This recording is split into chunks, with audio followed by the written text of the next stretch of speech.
วัสดีค่ะ Distinguished guests, ladies and gentlemen, members of the press. My name is Hani Cholapansanarula, and a very good morning to all of you. I take this opportunity to welcome you to the SX Partnerships for the Goals TSCN Business Partner Conference 2022.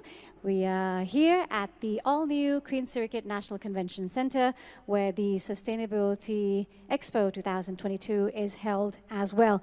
So before we start, allow me to give you some background about TSCN, or the Thailand Supply Chain Network.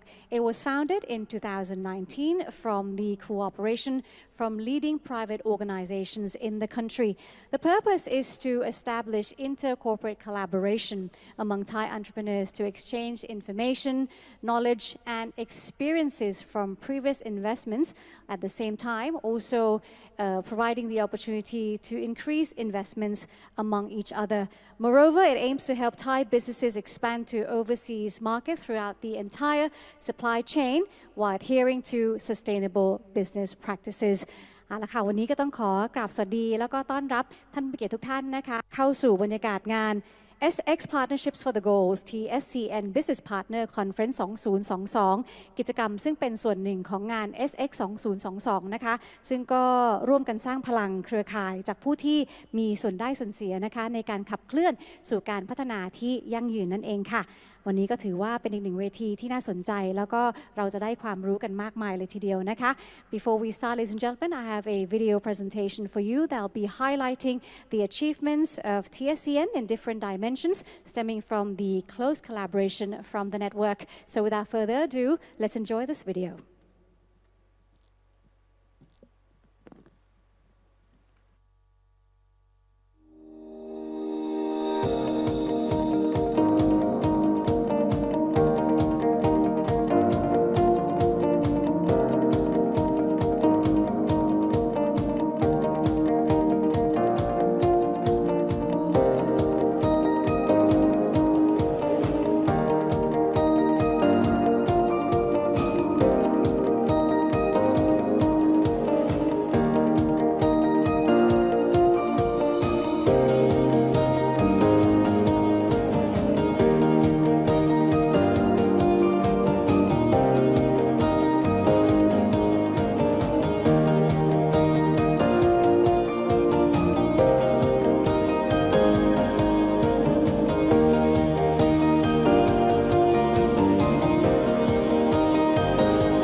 How about a big round of applause, please, ladies and gentlemen?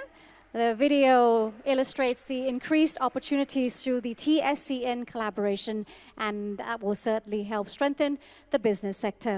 เอาล่ะค่ะทุกท่านก็คงจะได้เห็นจากวิดีทัศน์เมื่อสักครู่นะคะผลลัพธ์ที่เกิดเป็นรูปธรรมจากความร่วมมือนะคะเพื่อสร้างประโยชน์ยั่งยืนให้กับธุรกิจผ่านเครือข่าย TSCN Network นั่นเองนะคะซึ่งจริงแล้วขออนุญาตเล่าให้ฟังเพิ่มเติมนะคะถึง TSCN หรือว่า Thailand Supply Chain Network เป็นเครือข่ายธุรกิจห่วงโซ่อุปทานแห่งประเทศ ศไทยนะคะซึ่งก็จัดตั้งขึ้นในปี 2562 จากความร่วมมือของบริษัทเอกชนชั้นนำในประเทศไทยนะคะโดยมีเป้าหมายค่ะก็เพื่อที่จะขับเคลื่อนภาคธุรกิจของไทยไม่ว่าจะเป็นในเรื่องของการเกิดการแลกเปลี่ยนข้อมูลความรู้และประสบการณ์จากการลงทุนนะคะเพิ่มพูนโอกาสในการลงทุนระหว่างกันนะคะรวมถึงผลักดันให้ผู้ประกอบการไทยสามารถที่จะขยายโอกาสในการเติบโตไปสู่ตลาดในต่างประเทศนะคะอย่างครบห่วงโซ่อุปทานโดยมีแนวทางการพัฒนาอย่างยั่งยืนเป็นรากฐานสำคัญนะคะแล้วก็ในวันนี้เองนั้นถือว่าจะเป็นโอกาสที่ดีมากๆอย่างที่เรียนไปนะคะที่เราจะได้มาฟังมุมมองฟังวิสัยทัศน์แนวทางการขับเคลื่อนองค์กรสู่ความยั่งยืนจากคณะผู้บริหารนะคะผู้ที่เรียกได้ว่าเป็นผู้เชี่ยวชาญอยู่ในอุตสาหกรรมหัวข้อวันนี้เนี่ยนะคะก็มีน่าสนใจไม่ว่าจะเป็นในเรื่องของ Green Finance หรือว่า Leading Sustainable Business นะคะผู้บริหารที่จะมาให้ข้อมูลความรู้ก็มาจากหลากหลายอุตสาหกรรมไม่ว่าจะเป็นในส่วนของภาคธนาคารเองก็ดีภาคพลังงานอาหารเครื่องดื่มนะคะแล้วก็ยังรวมไปถึงตลาดเงินตลาดทุนอีกด้วยค่ะมาแบ่งปันประสบการณ์ต่างๆนะคะซึ่งก็เรียกได้ว่ามาร่วมกันช่วยผลักดันให้เกิดการลงมือปฏิบัติจริงจากทุกภาคส่วนนะคะให้สอดคล้องกับเป้าหมายของการพัฒนาอย่างยั่งยืนตามกรอบความร่วมมือขององค์การสหประชาชาตินะคะเชื่อว่าไม่เพียงแต่ประเทศไทยที่ขับเคลื่อนแต่ว่าทั่วโลกก็ขับเคลื่อนไปสู่เป้าหมายเดียวกันนะคะฉะนั้นแพลตฟอร์มของทาง TSCN นั้นก็ถือว่าเป็นเครือข่ายสำคัญนะคะที่เกิด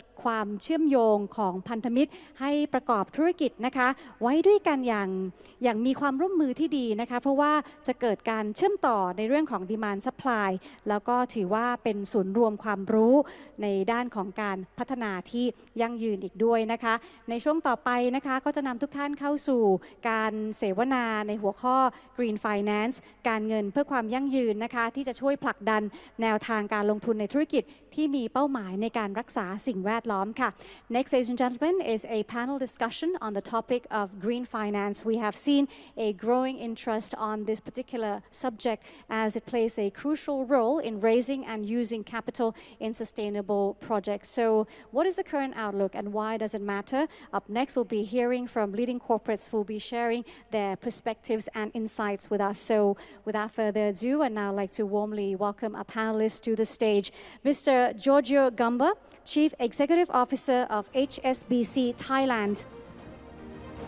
Mr. Kritit Jang, President of Kasikorn Bank Public Company Limited. Mr. Nopadet Ganasud, Senior Executive Vice President of Big Green Power Public Company Limited. Mr. Manpong Senanarong, Senior Executive Vice President, Head of Issuer and Listing Division, the Stock Exchange of Thailand. And the session is moderated by Kun Tongchai Thanachanan, Executive Vice President of Thai Beverage Public Company Limited. So a big round of applause, please, to welcome our panelists and also our moderator. Please. เรียนเชิญคณะผู้บริหารนะคะ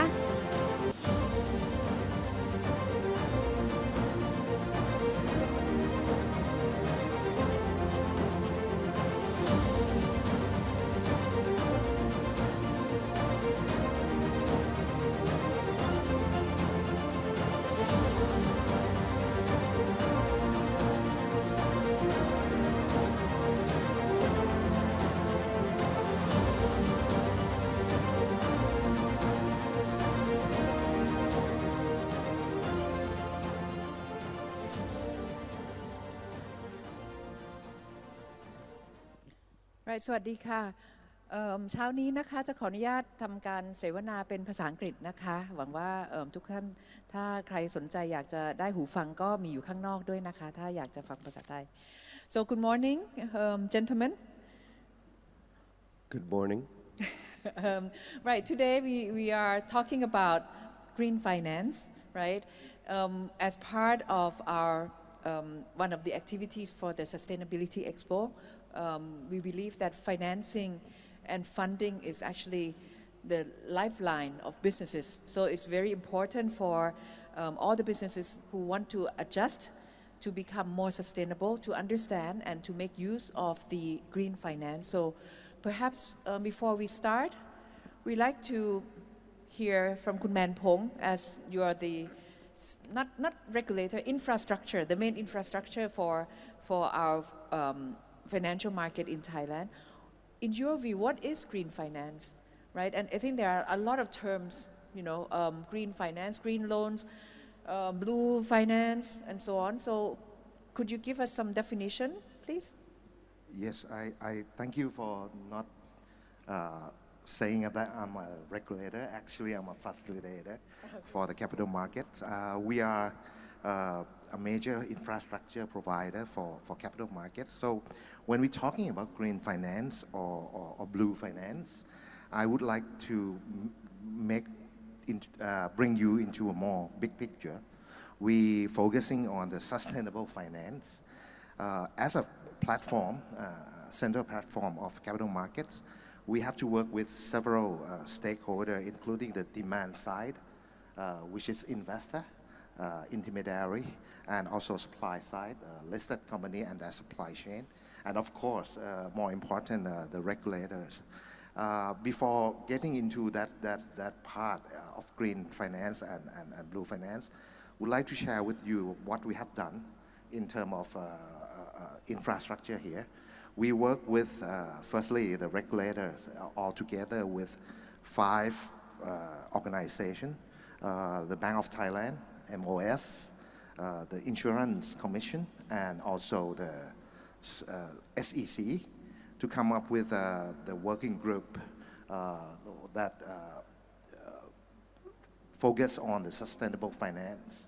What we initiate a couple of years ago is 5 pillars of strategic initiatives.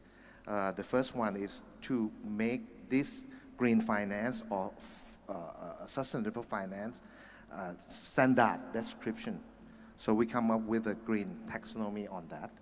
The second one, which is the most important part of this initiative in my sense, is to improving the data environment. As this data will be the baseline infrastructure for the rest of the initiative, the first one will be trusted data, structure in a structured format, and which will make it meaningful to reuse it for both demand and supply side. I admit that it will be a painful process here. We get used to the PDF narrative information, which probably not user-friendly in that sense especially for the ESG and sustainable finance data. So we have a plan here, actually starting from next Monday that we're gonna launch what we call the ESG data platform for the first phase. I'll talk it later in a later stage. When we have a data that trusted, reliable, and structure in the right structure, we can decide the 3rd, 4th, and 5th initiative. The 3rd one will be product. So if we have a prudent data, a structured data, we can come up with more product, such as thematic index, thematic fund, sustainable fund on the buy side, and of course a service such as a ESG rating and a green rating, for example. And also we can design an effective package on incentive for all the stakeholders to come and use the green finance and blue finance more. And the last one is a capital capacity building. I think on the education and financial literacy on ESG, the focus is more on why ESG important. Most of the people know why it's important. It's deal with the risk of the business. But a smaller group know what to do and what to collect, which data to collect. And less than that, less number of people know how to do it. So the data will help us on improving the capacity building. If I move to the next slide, before 2020, that we mentioned that we're setting up a working group. SET ourselves have doing some ESG stuff, including what we call THSI, Thailand Sustainability Investment list. Up to 2021, we have 145 listed companies in this list. How we come up with the list and what is the purpose for the list? The list is used as a guideline for investor, which company has a sustainable and ESG standard, up to standard that we have. We have quite a prudent selected criteria and process for this list, including everyone who want to participate in this list needs to submit their data about their sustainability project, sustainability financing, including green or green finance or blue finance. And of course, with that data, we will have an analysis among our team and then have an interview with each candidate in order to be in the list. What will be the incentive for this one? Firstly, award and recognition, of course, because they are in the list that show publicly to all investors. Anyway, more important than that award and recognition, everyone who can make it to the list or not will get a gap analysis report on their sustainability events or activities. So that is quite important for them. 3 years after that, on 2018, we developed that product. Starting from, we got a compile many numbers of lists, bigger number of lists.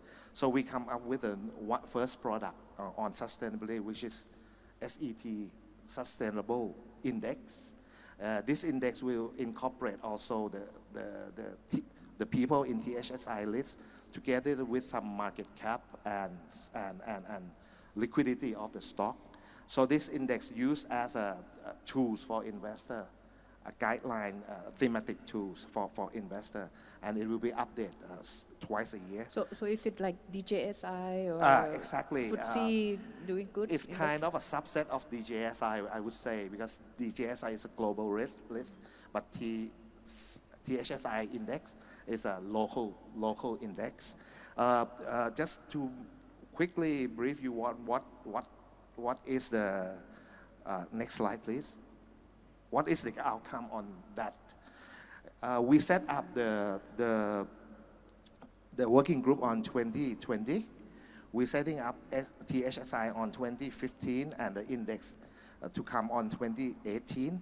If you see the demand side on the left-hand side, Thai fund, the number of Thai fund growing pretty fast after the 2018, 2019. And right now we have about 51.5 billion AUM in terms of ESG fund, Thai fund only, local fund. This number look big, but I think it's not big enough. We think we have to expand it more. And for the next slide, take a look at the next slide, please. Take a look at the supply side. When demand side grow, supply side also grow.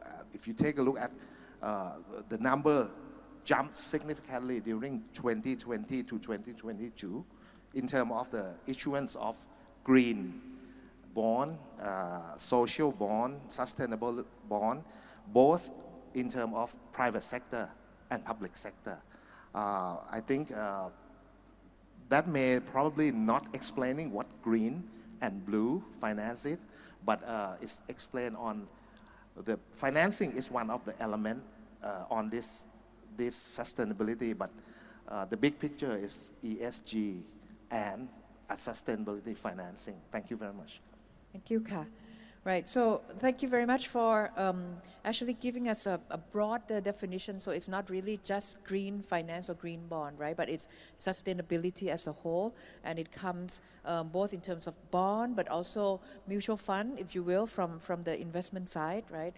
Perhaps if we contrast this with the global picture, right, of green or sustainable finance, maybe we can hear from HSBC? Sure. Bankers like numbers, so I'll give you some more numbers. In 2021, the volume globally of sustainable loans grew by 180% to 722 billion, most of which was in Europe at 50% of the total, North America at 30%, and Asia Pacific at less than 15% of these loans. On the sustainable bond side, globally it grew by 90% to $1 trillion, with Asia contributing a more respectable 25%. I will let my colleague talk in more detail about ASEAN and Thailand specifically later, but basically there's a lot going on and the numbers are very big, but they're falling quite short of where we need to be. So I think there's various estimates out there, but the general feeling is that we need $6 trillion per annum from now until 2030 if we're really going to be delivering on, sustainable infrastructure and helping to kind of go towards net zero. So a lot of activity, more needs to be done. That's the general message, even at a global level. I just wanted to take the opportunity to say that, sustainable finance isn't just about loans and bonds. There's a whole bunch of other stuff that global organizations on the finance side, such as HSBC, are already doing. And my job is kind of to make sure that over the course of the next few years, we bring some of those activities to Thailand as well. And I'll give you 3 examples. One, for a leading global retailer, we put together a supply chain finance solution where 3,000 of their suppliers agreed to set themselves KPIs,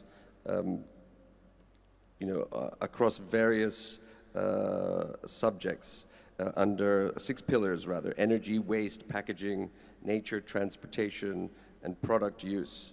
And these 3,100 suppliers who signed up to this, if they met their KPIs, their financing would be cheaper, and it contributed to take off the table 416 million metric tons of CO2. And interestingly, there was at least one Thai supplier in that program. And I think what we'd really like to do is to transport that and make the Thai supplier, from a Thai context, also do the same thing for their own supply chain in Thailand, having a catalytic effect on these initiatives in sustainable supply chain financing. The other thing that HSBC has done closer to home is to really try and address the issue with various barriers to entry. These barriers around bankability and scalability very often of sustainable infrastructure projects, which means that banks, because of how much money we need to put aside in terms of capital, can't really lend to.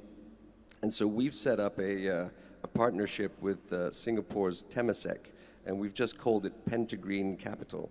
And it's a sustainable infrastructure debt financing platform, and it's designed to fill the funding gap in green infrastructure development in Southeast Asia.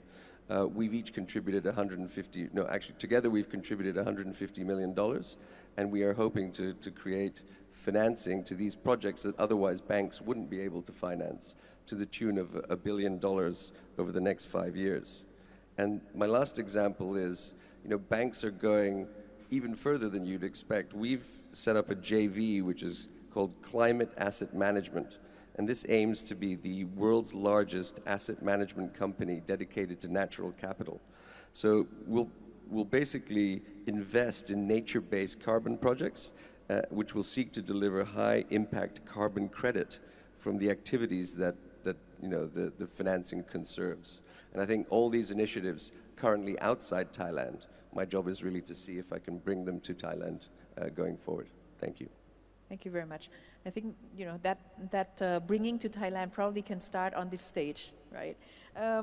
Right. So I think that's really interesting to hear all the innovative solutions, right, on the financial world outside in the world stage, right? Perhaps if we zoom into ASEAN and Thailand a little bit, we talked before that we are still quite in the first stage, right, compared to what's going on in Europe and so on. So perhaps Kunkrit can give us a little bit of statistics and where we are today, please. Okay. like Giorgio mentioned, we bankers love numbers. Oh, may I have my slide, please? Slider, if you look at, if you want to do something big, you have to start with where are we? And if you look at the chart, okay, you have it. The middle one is not Thailand. Yeah, Thailand is the one on the second left. But again, with the growth of Asian GSS market, which include green, social, and sustainable finance, you can see that there are a lot of growth everywhere. So it means that the momentum is there. But then if you zoom in, Thailand is doing well, but it's just only the start. Maybe this, you can see it on the next slide. Okay, this one you can see that we have growth maybe with the COVID situation. It still does not stop us to do this ESG bond issue, and compared to 2019, 2020 on the 2021, we have about 100%, 160% growth in this. So it indicates that this is something that is happening in Thailand. But again, it's only the start. And also what Kun Manpong mentioned, when we come down early, meaning to the definition is still kind of not consistent yet. How we measure what is really green, what is really blue, how we make sure that green is green. And now people talk a lot about this green watching, about is it really green? How do we know it's green? I think that kind of questions needs answer for the market to move forward. And I think this kind of forum or this kind of setting would help not only Thailand, but all the participants, because you need both from the demand side and the investor side and the client to grow together. So what I think is the most important is the why questions. So maybe we talk about that later, but maybe I just jump start a bit here. I think the why is not, we need to find why we are doing this. Why green is important, why ESG is important. Because right now the world is going very fast on the metrics of financial performance, which I call everyone in capital market, they need to perform well, they need to deliver ROE, they need to deliver everything. Now people talk, that's not enough. You need to do good on the ESG. And we need to translate that doing good on ESG into numbers. So I think that's the challenge of the market, how we capture the one who is doing very well on ESG into metrics that people can observe. Metrics mean numbers. Metrics mean the baseline and where are we going. And I think on the E, it's linked to this COP26, it's linked to the emission of the carbon emission to the world. And Thailand has already committed our country to be in net zero, but it's kind of very long-term commitment. You need to translate that back into 5-year plan that people can feel it, that, okay, this is our goal. And I think it's not just the government targets. We need to make sure that all the big corporate, all the banks need to talk into numbers. What is their baseline? What is their goal in the 5-year? And I think that would be a very good starting point. We can talk about that later. So I just want to make sure that we do not forget about why we are doing this, because this is a very important question. Right. Thank you. Thank you, Ka. I think Kun Nopadet can give us a lot more on the why, but maybe just before that one, when Kun Giorgio talks about the supply chain finance with KPIs, I understand, Pikrit, the Thai Banking Association is also trying to do this. Is that right? Yes. We just doing this ESG declaration, making sure that we have this declaration on now banks will put a lot of metrics into our KPI making sure that we not only looking at our, if you translate that into scope 1, scope 2, that's in our hand, but the scope 3 on this financing. I think financing the balance sheet of the bank, the other side of balance sheet is a client balance sheet. So we need to go together with the client. So I think that's good starting point with all the decoration and the supply chain. So, but going forward, we need to move from awareness into action. Thank you. Thank you, Ka. Talking about why, we heard from the three gentlemen who actually come from the source of fund, right? The supply of funding. Now we want to hear from the demand side, right? So Kun Nopadet is one of the few corporates in Thailand that have started already in terms of taking action in green financing. So we'd like to hear from you. Why did you do it? You know, it makes your life more difficult. So why do you need to do that? Share with us, please. Yeah, thank you very much, and very good morning, everyone. I think that the question is why we do it is actually coming from something to do with context and choice. The context where you are living and the choice that you have made. So there are the purpose and value that company has been living with. And many companies also have their own purpose and value themselves. For instance, in the case of Big Rim, we have a purpose of doing business with compassion, in order to development of the civilization and also to harmonize with the nature. This is the purpose that we live with over 144 years of journey. And together with our core value, which we call it 4P, professionalism, positivity, partnership, and pioneering spirits. So this 4P actually has shaping us to become who we are today. That's a good starting point in terms of knowing what's your purpose and value beyond profit, beyond the number and the figures. That's how we started and why we actually has been living as of today. And then actually going back to the previous slide a little bit. So this is the journey that we have been through.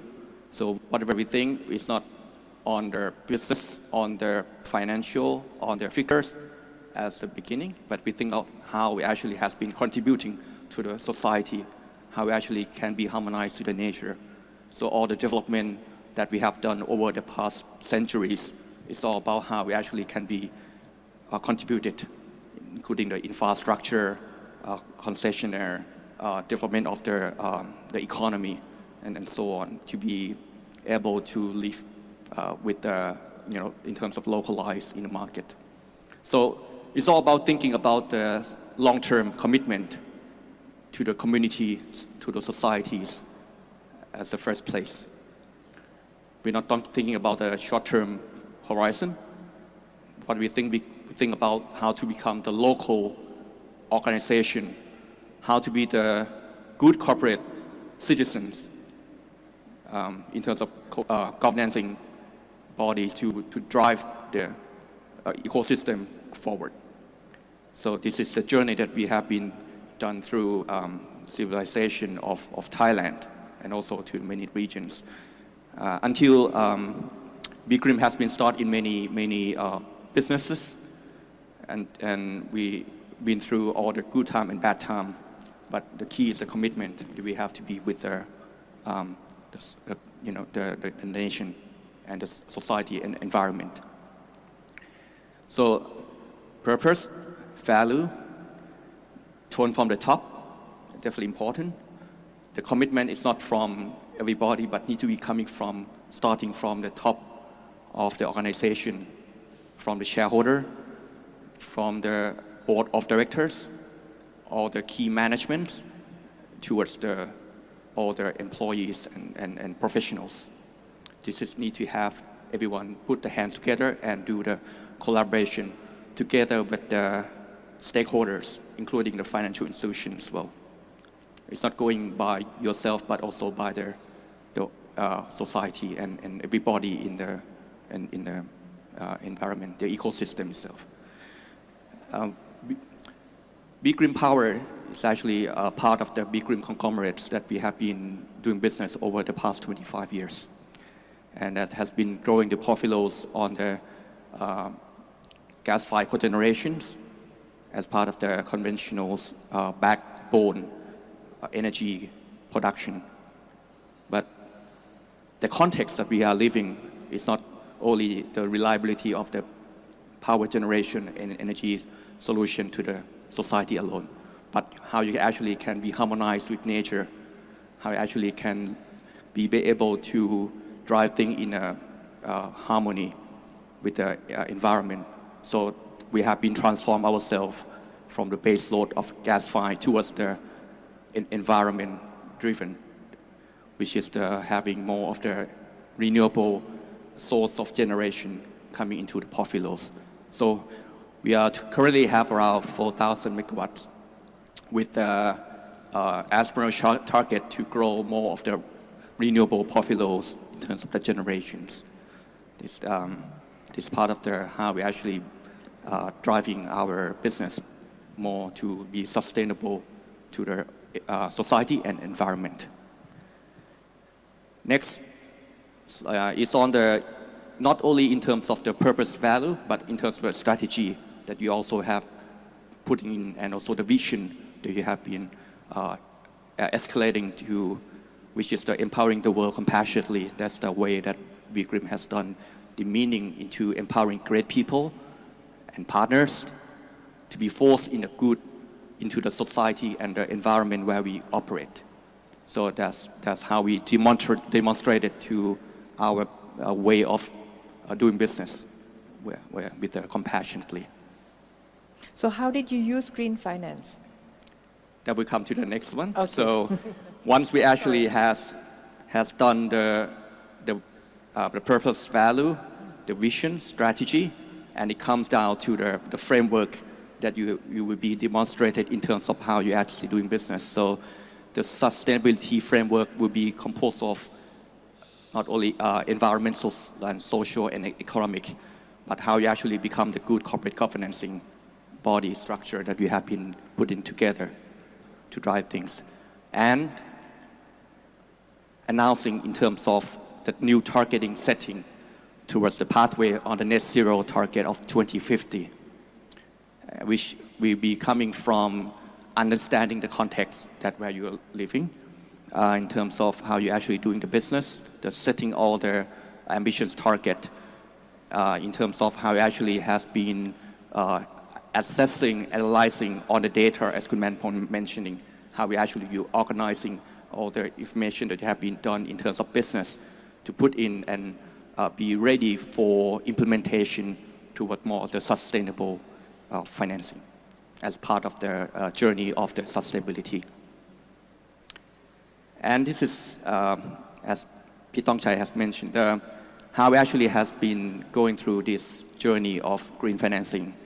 So we are fortunate that our tone from the top is very clear view and message to the communities that we would be like to become the compassionate professionals and organization. So we have been a pioneer to adopting the key measures of the international standard practices, Equator Principle Standard from IFC since 2013, and also 2014 for our gas-fired combined cycle cogeneration power plants. The first green bond issuance in Thailand in 2018, thanks to our friends and fellows in the market, Asian Development Bank, ADB, and also the green loan that we have been getting and receiving appetite from a number of banks, including Kasikorn Bank, also in the picture. Also been the leading and the first green loan in the region as well. So this is the part of the value that we live in, is to become the pioneering spirit and be frontier to drive the community going forward for the success of the funding. So as part of the journey, we would like to create the community and society to have more investor base and the more appetite to the market to have this kind of the new initiative for everyone to be as part of their, the driving engines on the sustainability, and also to become more of the greener and contributing to the society and community of the world. I think that's how we actually has been thinking of. Thank you. Excellent. Thank you so much. I think as Khun Manpong mentioned earlier, green finance will require a lot of data, supplemental data from what we are used to. Perhaps we can start with Mr. Giorgio. What are the challenges, right? Because normally you would have debt governance, maturity, interest rate, that's about it, right? What are the key challenges that, additional requirements of sustainable financing pose onto banks? So I'm sure my colleagues will cover off other challenges. From my perspective, to highlight, the biggest challenge we see is moving from talk to action. So that's a big challenge. And I think this can be summarized when you say that I think we have 140 countries in the world that cover 90% of global emissions that have net zero targets, but actually very few of these have provided a detailed plan on how they're going to achieve them. From a business's perspective, obviously from our perspective, we'd like all businesses to align themselves to the UN Sustainable Development Goals. But when you look at the numbers, only 20% of the world's largest 2,000 listed companies have released net zero commitments. So the challenge is we've got to really just start, I guess. And from the perspective of financiers like us, we need to stop just thinking, as I said before, about loans and bonds and really focus on incentivizing carbon-intensive sectors to transition to greener activities at a reasonable cost and without a long-term impact on sustainable growth for the world. So those are the big picture challenges. Then you've heard about greenwashing. That's clearly a challenge from a financier's perspective, because you certainly don't want to be accused of that. But in order for sustainable finance, for us to be, as practitioners, to feel comfortable in extending it, it needs to be complemented by, as we've heard before, robust reporting and disclosures, taxonomies, governance, and data integrity, which you mentioned. I think one of the hardest things and the biggest challenge in finance is sometimes to say no. So we have a number of examples where, we declined to support a client who wanted to proceed on an ESG product, let's say, because quite frankly, we didn't feel it was up to the best global international standards. So sometimes the challenge is being selective. And actually one of the biggest wins, I would call, that we've had here as HSBC for the last year that I've been here was actually convincing a client not to proceed with what they thought was a good sustainable solution, and actually holding back and taking the time to really then do it in a best-in-class way, looking at the Scope 3 emissions of their suppliers and so forth. So look, and then the final challenge really is that even at banks, we need to become transitions experts at a very granular sectoral level. So I need to know more about how the power industry works to be relevant to BGRIM in a way that, doing regular finance doesn't really require. You just look at the balance sheet and P&L and off you go. But this really requires us to understand more about their business, more about their suppliers' business as well. Lots of challenges. Thank you. Thank you. Yes, actually, that's what we heard as well during this week when we talk about the ESG, right? In that it involves much more on the operation side, and a lot of times when we have the corporate people or finance people, we look only at the numbers, right, and understand the bottom lines. But when we talk about ESG, it's actually about real operation and actions. So we need to actually get into more details there. And I'm quite surprised to hear that you even say no to the deals because clients are not up to standards, right? So something to be aware, I guess. So in terms of Thai banks, Vikrit ka, what are your key challenges? The key challenge, I think, as I already mentioned a bit. I think I like to maybe elaborate on the transition that Giorgio mentioned. I think when we talk about green bonds, we talk about it's like putting money on something that is new. And whatever you do, I think that's going to be marginal compared to what we already have in the economy. Compared to Thailand, we already have a lot of infrastructure which need to be invested in a way that it's going to be cleaner. It's going to need a lot of money. It's going to need a lot of finance. But again, why? What is the incentive that the corporate would have to do that? I think that's kind of the starting point. And I think the key challenge would be, I think everyone who is in the capital markets, you're going to have to answer a lot of questions to your shareholder, whether it's going to be the fund, largest fund. They're going to put this question. You're going to have to answer it every month, every quarter.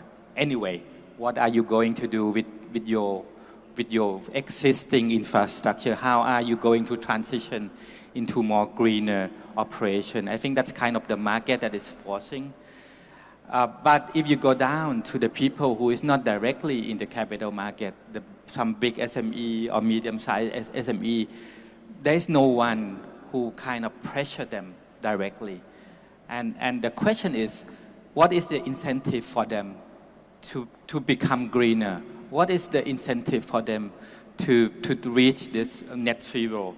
I think that's the question that has not been answered yet. I think from the bank side, we also do not have the answer to that. But I think that's the questions that we together, from the finance side and from the corporate side, need to come up with this transition of how to make SME more competitive, but also greener, sustainable at the same time. I think that's kind of the key challenge.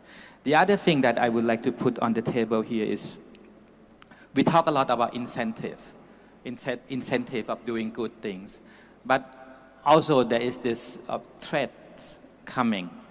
If you hear about CBAM, for example, so right now in the European country, they are doing a lot of this investing to make their operation greener in certain sectors, and it's going to cost the company in that country.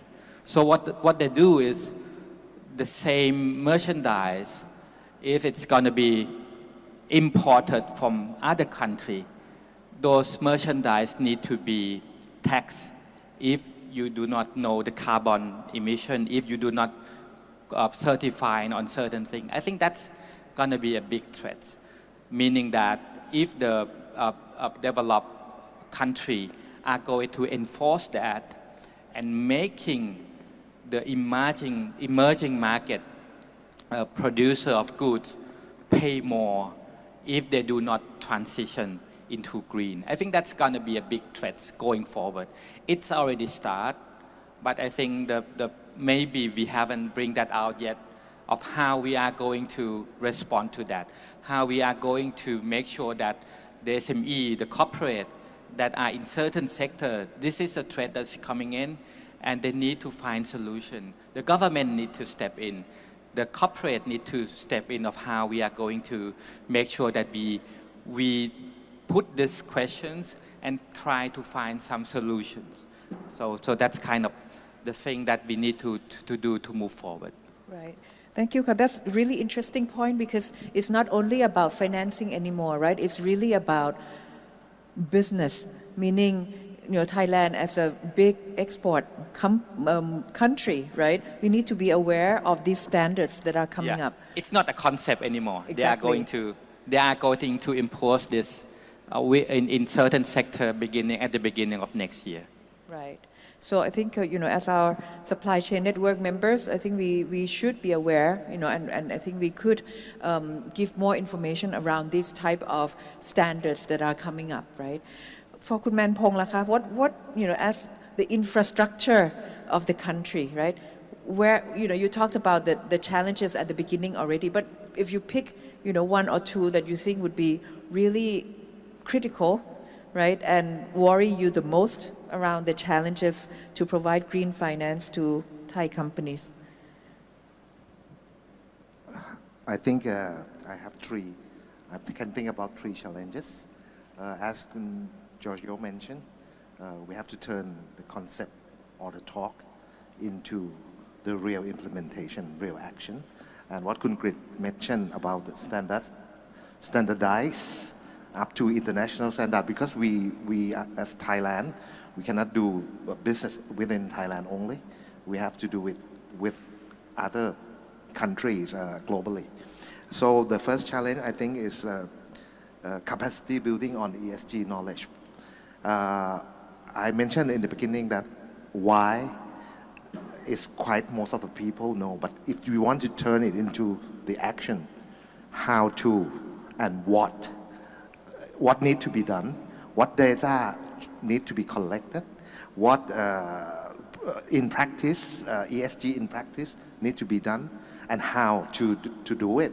That is the knowledge that we need to building up. Secondly, of course, the data.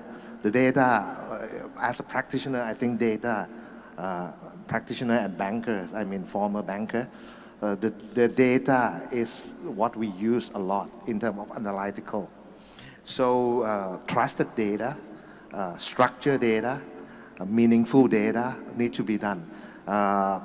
Structure and data that can be reused for I mean, the both demand side and supply side. On supply side, they can, if they see the data, they know what gap they need to fill in terms of the ESG. On the demand side, if they see the data, they know the decision making on investment. That's what we try to do, that as I mentioned earlier, on the ESG data platform. And it's going to be pain, I can guarantee, because we need to change the way how we disclose the data, especially on the ESG. The last one, which is involving in the standardized, what I heard from the stakeholder, both sides, the demand side and supply side, is there is a limited international verifier and validator. Not mention only the cost, which is pretty expensive, but also the availability of the capacity of those. If we want to make it international acceptance, we need that validator and verifier. I think that's the three key challenges I would like to put here. Thank you very much. Thank you, Ka. On the corporate side, maybe you can balance out also on the benefit side, because it sounds, really gloomy to me, that we lack this and we lack that. I think as a user of green bond, you have been using this for quite a number of times, right? There must be some benefits, right? But also challenges. So, to you. Right, thank you. The benefit sometimes is not measured by the figure or the number alone, but it's actually something that actually contributed to the, the purpose and value that I mentioned earlier. So, so a lot of tone from the top is very important. Also, in terms of how we actually can demonstrate from the purpose and value into action is also very important as well. So, I think a lot of challenging will coming from how we actually can interpret, the intangible to become tangible. I think that's something important, that really meaningful, to not only in terms of business, but in terms of how we actually be doing the good corporate citizen, to the society and environment. I think that's our has been saying this many times. And I think that another challenge that I would like to see to speak on behalf of the corporate would definitely something beyond that you normally have to do is actually to set the new standard, the new guideline of the more lifting the bar a bit higher than what you have done in terms of measurement. So sometimes it's kind of challenging yourself, in terms of doing something new to not only to your own, but also to the ecosystem. So that's require a lot of additional effort, and also in terms of action that need to be taken. And sometimes you have to spend extra money just to the purpose to help others. I think that's something that people need to be engaged and committed to this task together. So goal setting, collaboration also need to have in the picture to drive this thing together. It's not only from you or from somebody else, but from the whole party or the stakeholder. They need to also engage, commit, and doing this good to to the whole value chain and supply chain. I think that's also the good intention to the world, to the society. And also in terms of investor, definitely sometimes you don't look into the short-term horizon, alone, but also how actually you can look more towards the long-term commitment and also long-term investment. This we actually have done, because sometimes you're not gonna get the immediate incremental benefits at the very beginning, but eventually in the long run, like let's say for the green financing, green bond, and also the context that has been changed towards more of the sustainability, more great concerns on the environment, to the climate issues, has also drive more towards more of the having green initiative to be looking into. So I think this is something maybe today, not today, but for the future to come, definitely you have to actually show commitment and waiting for something benefits will be happening in the future. Maybe investor base will be more widened. Financing sources will be coming from somewhere else, like sustainability financing, and also in terms of the future investment that may require the component of having the green or having the sustainable issues to be part of the initiative also would be considered as well. Thank you. Thank you, Ka. In our audience, we actually have a lot of business operators of all sizes, right? Large corporates as well as SME. If you would like to give some advice to those who are interested, what would be your advice? A quick one, please, for each gentleman. I don't really have any advice for you apart from the recognition that this is incredibly important. There are a lot of challenges, but it's got to happen. Certainly from HSBC's perspective, we see the whole of the transition and the commitments that are being made out in the world as a great opportunity, and not just for banks, but also for corporates. And I think my other call to action would be that we were one of 43 founding members of the Net Zero Banking Alliance. It now has 450 members. But actually the representation is very skewed and not much kind of representation from Asia, and certainly very, very little from ASEAN. So I would encourage my fellow banks and large corporates to join this alliance so that we can truly collaborate and make this workable for everyone. Thank you. From KBank. For me, I think one point is to make this mandate into one of your important mandate running the companies. I think turning awareness into some actions, and before going into action, I think building the community like this is very important for sharing how others do it, and knowledge sharing is very important. So make sure from knowledge sharing, from knowing, turn that from doing, and commitment, it's very important. So make sure take your action into your hands and help the ESG agenda, sustainability agenda going forward. Thank you. For me, I think ESG has become more and more important in terms of doing the business.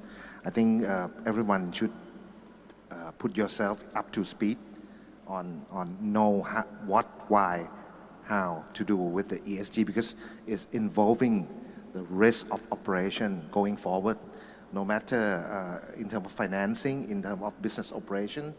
I think this is one of the big key risks for the business, both in terms of financial and non-financial, to deal with. If for the SME and startup, if you think it's quite difficult to find the literacy on that, I would say probably you try using our website set.or.th.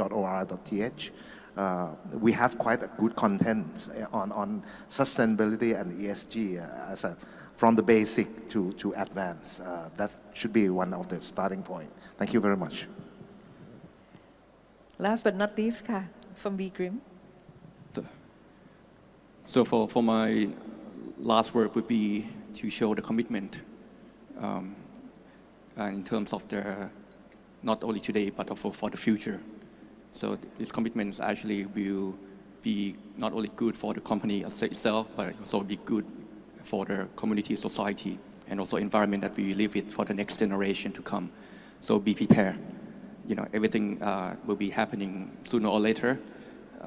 But if we prepare better in terms of your organization, the data analysis, the collections to be ready in terms of getting the right platform, the right financing, the right way of doing business, and also to actually be contributed to the society community together in terms of collaboration of the supply chain and value chain. That will be better for the world. Thank you. So thank you very much, our gentlemen here. Please, a big round of applause. And I think we have run out over time a little bit. So back to Kun Honey นะคะ Thank you very much to our speakers and of course our moderator for that thought-provoking session on green finance. We'll now take a picture together before we let you go. So one final picture together on the stage, ladies and gentlemen. That was about green finance, which will certainly play a crucial part as we invest in a sustainable future, supporting environmentally resilient outcome, striving towards sustainable development. There are challenges, opportunities, and win. And of course, if we come together, the private sector, leading organizations, I believe that we can achieve sustainable results in the long term. And now I'd like to once again thank our panelists, Mr. Giorgio Gamba, Mr. Krit Jitjang, Mr. Nopade Ganasud, Mr. Manpong Senanarong, and also our moderator, Kun Tongchai Thanachanan. Thank you very much. And how about another round of applause as we end this session? ขอบพระคุณท่านผู้บริหารเป็นอย่างยิ่งเลยนะคะเรายังมีหัวข้อที่น่าสนใจด้านความยั่งยืนนะคะในช่วงต่อไปซึ่งก็เป็นอีกหนึ่งเวทีที่ทุกท่านนั้นไม่ควรพลาดนะคะแต่ในช่วงนี้เราจะพักเวทีกันสักครู่นะคะเพื่อเตรียมความพร้อมนำทุกท่านไปสู่หัวข้อ Leading Sustainable Business จะเป็นการดำเนินในภาคภาษาไทยนะคะขอเวลาสักครู่เดียวนะคะ